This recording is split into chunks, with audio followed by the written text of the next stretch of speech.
చాలా మందికి తెలంగాణ గురించి తెలుసు, తెలంగాణ అస్తిత్వం గురించి తెలుసు, తెలంగాణ సంస్కృతి గురించి తెలుసు, చాలా మందికి తెలుసు. కానీ ఆయన స్టడీ చేసి తెలంగాణ నాడి నరం అన్నీ తెలిసిన వ్యక్తి ఆయన, రైట్. తర్వాత ఉద్యమం నడిపిన ఆయన వ్యక్తి, ఉద్యమకారుడు. తర్వాత సీఎంగా 10 ఏళ్ళు చేసినవాడు. ఎగ్జాంపుల్ ఇప్పటిదాకా మనం మాట్లాడుకున్న 2020లో అపెక్స్ కమిటీలో డిజగ్రీ చేశారు ముఖ్యమంత్రి కేసీఆర్ అని కేంద్ర మంత్రి అందులో రాసిన పరిస్థితి కదా. ఇలాంటి ఎన్నిటికో ఆయనే సాక్ష్యం. హరీష్ రావు గారికి తెలుసా తెలియదా ఇంకొకటి డజంట్ మ్యాటర్, కేసీఆర్ గారికే ఎక్కువ తెలుసు కదా. విభజన చట్టంలో ఏముందో ఆయనకి ఎక్కువ తెలుసు. మనందరం నిమిత్త మాత్రంలో హరీష్ రావు గారు ఏమైనా చెబితే వినడం తప్ప ఆయన అయితే అక్కడ లేడు కదా. సో ఇలాంటి సందర్భంలో ఎందుకు మొహం చాటేస్తున్నారు అనే చర్చ అయితే ఉంది. దీనికి ఏమైనా పార్టీలో చర్చ ఉందా, క్లారిటీ ఉందా?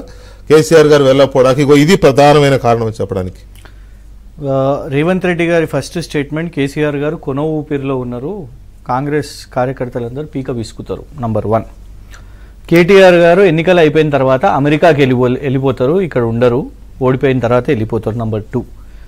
కేసీఆర్ గారు ఢిల్లీకి వెళ్ళిపోతారు, అసెంబ్లీకి రారు. ఇన్ఫాక్ట్ మీ ఛానల్లోనే అనుకుంటా, ఆర్కే గారితో ఇంటర్వ్యూలో అనుకుంటా చాలాసార్లు అన్నాలే, చూడడానికి తట్టుకోలేదు, పార్లమెంట్ కి వెళ్ళిపోతారు అనేది. ఎన్నికల ప్రచారంలో కూడా నేను అనేది ఏంటంటే ఇంకా స్క్రూటినీ అంటే, నేను నా రిక్వెస్ట్ మళ్ళీ అంటలేను, జరుగుతున్న ఏదో సోషల్ మీడియా చర్చలను పర్వాలేదు. ఆయనే ఒక సీనియర్ పొలిటీషియన్, మన రాష్ట్రం కోసం కొట్లాడిన వ్యక్తి, first chief minister. Minimum due respect అనేది ఉండాలి. ఇంత స్క్రూటినీలో డెఫినెట్ గా వస్తారు. ఇప్పుడు ఇవన్నీ నేను చెప్పిన లిస్టుని డిస్ప్రూవ్ చేసిర్రు, మొన్న ప్రమాణ స్వీకారం చేసిర్రు. అంటే దాని అర్థమైంది, నేను ఇదే తెలంగాణ అసెంబ్లీలో ఉంటా, ఎమ్మెల్యేగా ఉంటా, ప్రతిపక్ష నేతగా ఉంటా, వస్తాను, కూర్చుంటాను, ఎదుర్కొంటాను. మీరు చేసే హ్యూమిలియేషన్ అయినా, మీరు చేసే ఇన్సల్ట్నైనా మేము ఎదుర్కొంటాము. బీఇట్ కేసీఆర్ గారు, కేటీఆర్ గారు, హరీష్ రావు గారైనా, ఆల్ అవర్ ఎమ్మెల్యేస్ మేము ఉంటాం. కానీ ఇంత స్క్రూటినీ. ఇంకొకటి నేను అనేది ఏంటంటే, బడ్జెట్ రిలీజ్ చేసిన మరుసటి సెషన్ అంటే మరుసటి రోజే బడ్జెట్ మీద చర్చ ఉండాలి. కానీ వాళ్ళ బడ్జెట్ మీద చర్చ కాకుండా మినిట్స్ ఆఫ్ ద మీటింగ్, నీళ్లు, కృష్ణా జలాలు, వీడియోలు, అంత ఎక్స్ప్లెనేషన్ ఇచ్చుకునే పరిస్థితి వాళ్ళు వచ్చిందంటే మేము ఒక ప్రెషర్ ఫోర్స్గా అయినామా లేదా? కేసీఆర్ గారి ఇంపాక్ట్ మేము అనేది ఏంటంటే, ప్రజల క్షేత్రం, ప్రజాస్వామ్యం 2 చోట్ల ఉందండి. అసెంబ్లీలు ఉందో, ప్రజల్లో కూడా అంతే ఉంది. ఖచ్చితంగా వస్తాం. ఇవాళ బడ్జెట్ మీద అయితే చర్చ కాలేదు, దీని విషయం మీద చర్చ అయింది. ఇంకొకటి నాకు లార్జర్ కూడా ఇంకొకటి ఏం మాట్లాడాలంటే, ఫస్ట్ మాట్లాడినప్పుడు ఆరోపణ చేసిరు మా మీద, మీరు అసలు ఏం చేయలేదు, నల్గొండకు శూన్యం అట్లా ముగ్గురు ఆరోపణలు చేసిన తర్వాత వెనక్కి వెళ్తలేనండి. నేను జస్ట్ నాకు ఒక 5 సెకండ్స్ ఇచ్చేసేయండి మీరు. నేను 5 సెకండ్స్. ఇది ఒక ఎలక్షన్ అఫిడవిట్, ఒక క్యాండిడేటు, గెలిచిన క్యాండిడేట్ ఎలక్షన్ అఫిడవిట్ లో 3 లిస్ట్ అవుట్ చేస్తాను. కాళేశ్వరం ప్రాజెక్టు ఫార్మేషన్ కోసం 12.80 కిలోమీటర్స్ టు 16.70 కిలోమీటర్స్, వారికి రిలీజ్ అయిన అమౌంట్ 1306.97 కోట్లు. నంబర్ 1.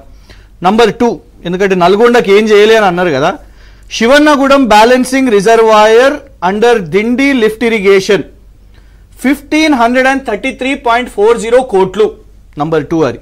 నంబర్ 3, పాలమూరు రంగారెడ్డి ఏం చేయలేని అన్నారు కదా, ఫార్మేషన్ ఆఫ్ అంజనగిరి రిజర్వాయర్, దీనికోసం 1449 కోట్లు. ఇది ఎవరి ఎలక్షన్ అఫిడవిట్ తెలుసా అండి? ఎవరి ఎలక్షన్ అఫిడవిట్ తెలుసా అండి? ఒక్క నిమిషం. పద్ధతి కాదు, నన్ను కంప్లీట్ చేయాలి చెప్పడానికి నేను యాక్సెప్ట్ చేయలేదు. ఈ ఎలక్షన్ అఫిడవిట్ ఎవరిది తెలుసా? ఈ ఎలక్షన్ అఫిడవిట్ ఏ కాంట్రాక్టర్ది తెలుసా? పొంగులేటి శ్రీనివాస్ రెడ్డి గారు ఎలక్షన్ కాంట్రాక్టర్. నేను అనేది ఏంటంటే, ఉట్టిగానే ఊతు పదం.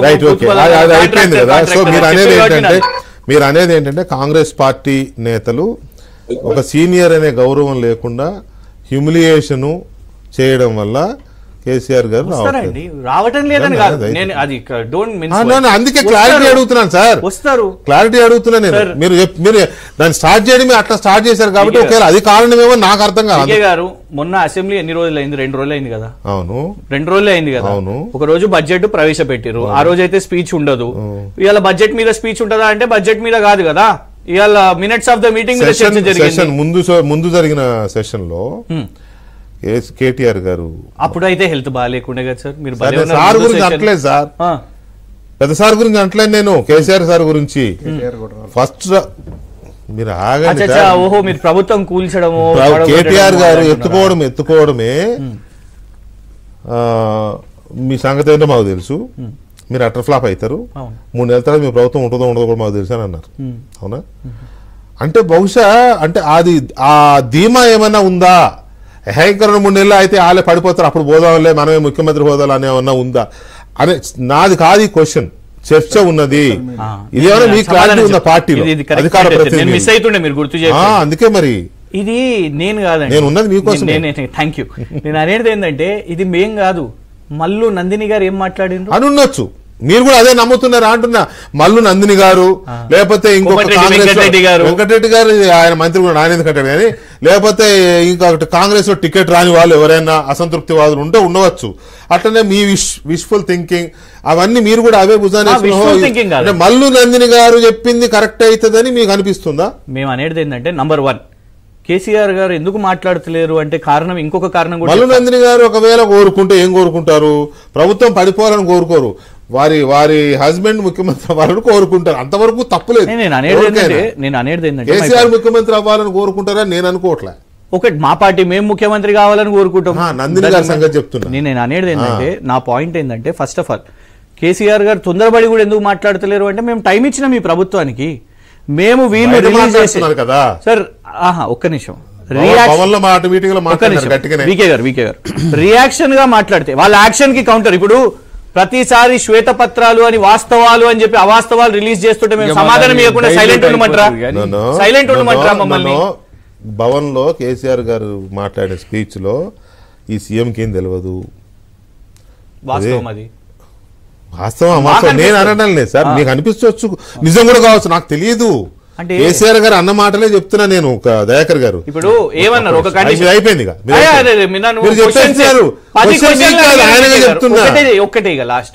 ఒకటే లాస్ట్ వీకే గారు నేను అనేది ఏంటంటే లోక్సభలో మాకు అన్ని సీట్లు వస్తేనే మేము గ్యారంటీలు చేస్తామని అన్నారు.